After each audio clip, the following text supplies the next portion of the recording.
தமிழ்நாடு கால்நடை மற்றும் விலங்குகள் அறிவியல் பல்கலைக்கழகத்துல காலியாக இருக்கக்கூடிய பணியிடங்களுக்கான அறிவிப்பு வெளியாகி இருக்கு. பணியிடங்களை பொறுத்த வரைக்குமே 8 காலி பணியிடங்கள் அப்படின்னு நிர்ணயம் செய்யப்பட்டிருக்கு. சரி, என்னென்ன போஸ்டிங்கான அறிவிப்பு இப்போ வெளியாகி இருக்குன்னு பார்க்கும்போது குறிப்பா 3 போஸ்டிங்கான அறிவிப்புகள் தான். Assistant manager, farm worker, marker ஆகிய 3 காலி பணியிடங்களுக்கான அறிவிப்பு தான் இது. சேலரியை பொறுத்த வரைக்கும் எப்படி இருக்குன்னு பார்க்கும்போது அசிஸ்டன்ட் மேனேஜர் லெவலாக இருந்துச்சுன்னா 57,700 ரூபாயும், ஃபார்ம் ஒர்க்கருக்கு 35,900 ரூபாயிலிருந்து 1,31,500 ரூபாய் வரைக்கும் நிர்ணயம் செய்யப்பட்டிருக்கு.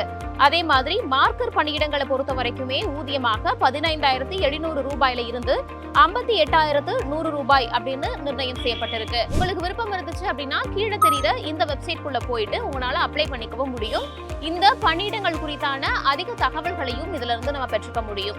முக்கியமான விஷயம் என்னன்னா, இந்த பணியிடங்களுக்கு விண்ணப்பிக்கிறதுக்கான கடைசி தேதியை பொறுத்த வரைக்கும் ஆகஸ்ட் 14ஆம் தேதி அப்படிங்கிறதையும் நம்ம கொஞ்சம் மைண்ட்ல வச்சுக்கணும்.